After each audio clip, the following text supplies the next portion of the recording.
Olá, meu nome é Cadine. Eu sou o Mauro Azevedo. E nós vamos apresentar hoje o nosso projeto preliminar de dimensionamento de uma bancada que visa realizar os ensaios conforme a norma NBR 11215, para a disciplina de medições térmicas, lecionada pelos professores Diego Andrade e Guilherme Fiorol. Contextualizando, então, a aplicação da nossa norma, ela tem como dispositivo-alvo equipamentos de climatização de ambientes, refrigeração, aquecimento do ar e controle do teor de umidade. Tendo, então, muitas aplicações no campo industrial e científico, uma vez que o condicionamento confiável de ambientes controlados é uma questão fundamental em muitos processos. Esses, então, vão ser os nossos dispositivos-alvo. À esquerda temos o sistema de condicionamento de ar, que vai realizar a refrigeração do ambiente a partir do ciclo termodinâmico, igualmente como a bomba de calor. O funcionamento é muito semelhante, no entanto, a bomba vai poder ser utilizada tanto para a refrigeração quanto para o aquecimento do ambiente.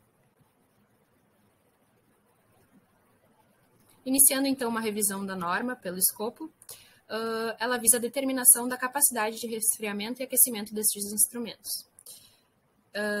E ela se limita, então, a equipamentos unitários dotados de compressor mecânico e acionamento elétrico. Os componentes principais desse equipamento unitário, alvo da medição, são a serpentina interna, o compressor, a serpentina externa e o dispositivo de expansão.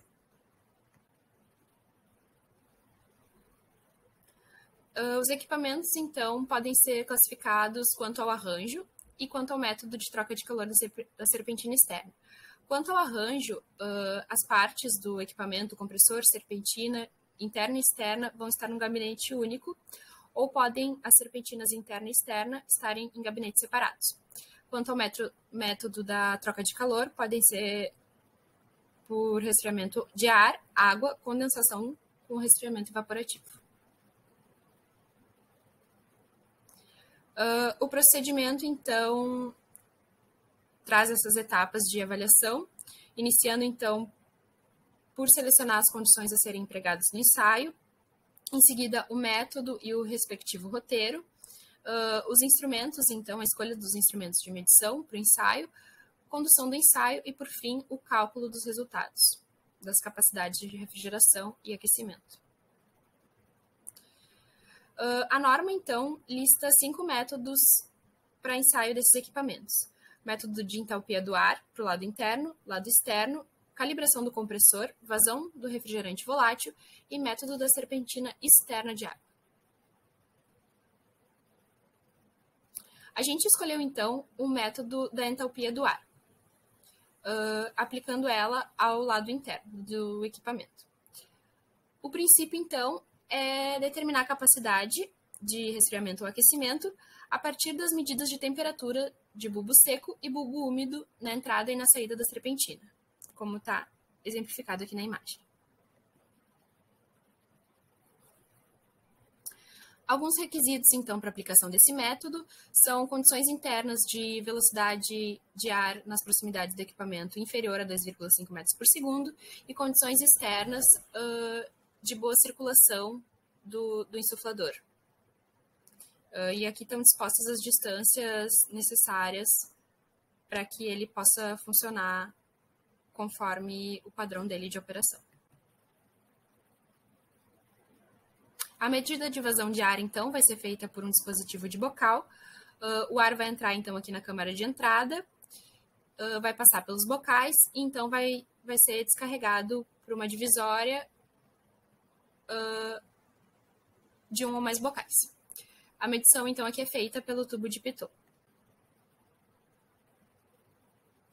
Para a medida da queda de pressão, então, são posicionados manômetros na entrada e na saída dos dutos de ar para tomada de pressão.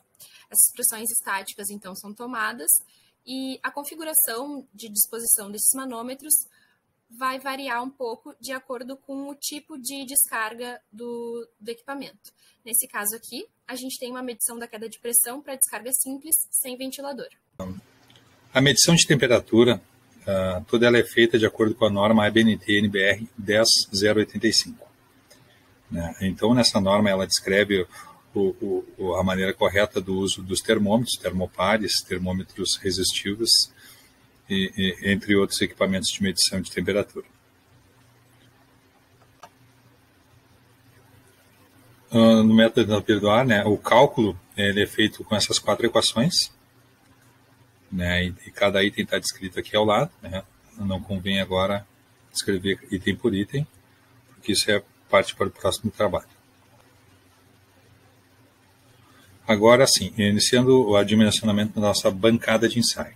Nós temos que definir que equipamento nós vamos utilizar. Então, o equipamento definido foi um equipamento com potência acima de 40.000 watts, né? Onde o arranjo dos componentes vai ser em gabinete único. O equipamento, a serpentina, né, a externa vai ser com troca de calor por água, e o método de ensaio vai ser entropia do ar no lado interno. Definido isso, a gente vai para a tabela. E nota que o ensaio está contemplado nela, né? Unidade simples, né? Com serpentina à água, e o método é um ensaio A. Visto que se o equipamento que escolhêssemos fosse com uma potência abaixo de 40.000 watts, teria que ter um ensaio B complementar, que ele poderia ser escolhido entre esses outros 4 remanescentes.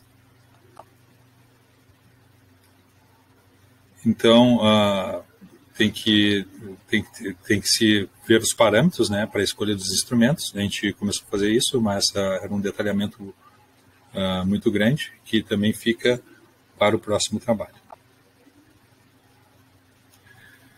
Então, a bancada de ensaio, a norma NBR 10085, ela estipula tolerâncias, né, de erros e precisões de equipamentos.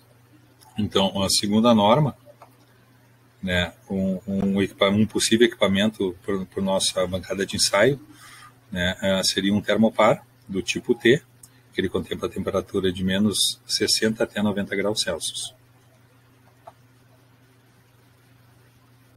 Então, agora, quanto ao layout, a norma ela sugere, tem sugestões de layout para a sala de ensaio, né, que estão dispostas nessas 2 figuras. E são essas 2 possíveis pela nossa escolha de ser a de gabinete único, né, com todos os componentes dentro de uma unidade só.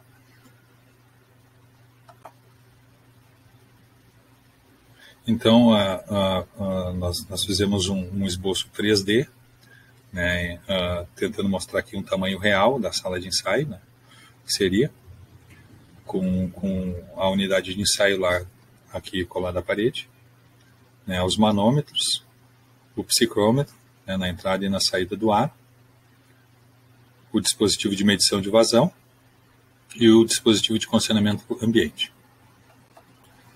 Agora uma vista mais aproximada ali, né, dos psicrômetros e manômetros, conforme o desenho da norma aqui ao lado, né, indicando que são na entrada e na saída tanto os psicrômetros e termômetros quanto os medidores de pressão.